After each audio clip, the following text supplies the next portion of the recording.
Hi guys! Isang magandang araw sa inyong lahat. Ngayon ay day off ulit natin. Kaya medyo hyper tayo ngayon kasi maganda yung panahon. Andito tayo sa Candy Town Exit C. May pupuntahan tayo dito na magandang spot daw. Sabi nila Instagrammable spot guys. Marami pala dito sa Candy Town at isa itong nadaanan ko. Itong Hong Kong Be Happy. O diba? Be happy lang. Maging masaya lang tayo lagi. Yun ang sabi. Maraming mga turista ang pumipila dito guys. Sa nakikita ko habang dumadaan ako papunta sa pupuntahan natin. O siya, wag na muna tayo mag-English sa ngayon sa voice over natin. Kakapagod. Wala namang nanonood. Todo effort tayo sa vlog natin. Charot. Pagkalabas natin ng MTR Exit C, right side lang tayo. Baybayin natin yung daan hanggang makita natin itong welcome. At itong Victoria Road. Ay, bahala kayo kung paano yan i-pronounce. At tumawid tayo dito sa pedestrian lane. Turn right ulit. So guys, lakad lang ng diretso. Huwag ka nang lumiko kahit saang daanan, okay? So, sobrang tirik ng araw ngayon pero hindi ko ramdam yung init ng panahon dahil shaded yung madaanan natin, o diba? At pwede naman tayong sumakay ng bus. Maraming mga bus na pwedeng papunta rito. Pero mas pinili ko na maglakad kasi from MTR station, 10 minutes lang yung lakaran guys. So dapat makita mo yung signage na yon. At pababa dito, baba ka lang dito sa may green na railings. At makikita mo na ito. Oo, itong magandang lugar na to. Itong magandang spot na to. At timing din na napakalakas ng alon that time. O diba? Bongga. Oo nga pala, ito yung Saiwan Swimming Shed dito sa Kennedy Town. At alam nyo ba na na-build ito 50 years ago para sa mga swimmers? So dito sila nagsiswimming guys dahil nung unang panahon, o diba, wala pang mga swimming pool dito sa Hong Kong pero ngayon, of course marami na. During weekends guys, alam nyo ba na itong spot na to ay pinipilahan mapa-locals man or mapa-turista. O diba? Bongga. Pero napunta ako ngayon, hindi siya weekend. Weekday ako nagpunta rito.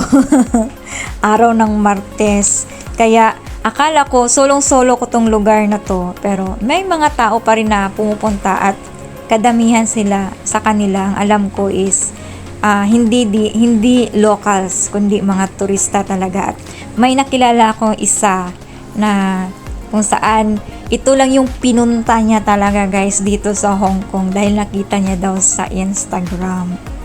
Trinay ko din na maglakad or talagang pupuntahan itong swimming shed na to kasi gusto kong i-check kung sobrang tibay, di ba? Pero biruin mo sa pinagdaanan ng panahon, ilang years. O diba, hindi nagiba kahit gaano kalakas yung paghampas ng mga alon sa swimming shed na to.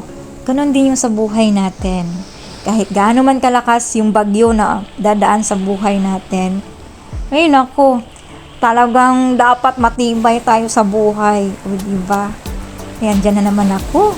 Yung kauihan ko, andito na naman. Pero speaking of sa mga alon, talagang iba yung effect pag maririnig mo yung hampas ng mga alon. Ay naku po, talagang hindi ko masisi yung sarili ko kung ma-inlove ako sa ganitong lugar na to. O siya, tama mo na yung daldal at basta i-enjoy nyo yung view ha. Huwag kayong maglipat ng channel, ay charot.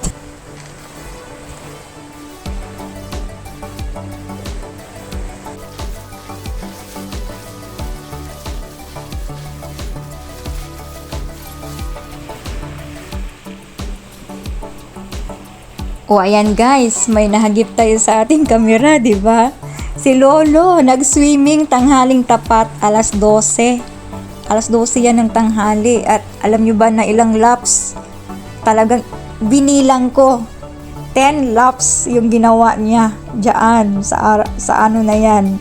At alam nyo ba na kahit gaano pa kahaba ng pila, as in kung may swimmer na gustong mag-swimming, mag-giveaway talaga ang mga tao. Diba? Napakadisiplinado nila as in.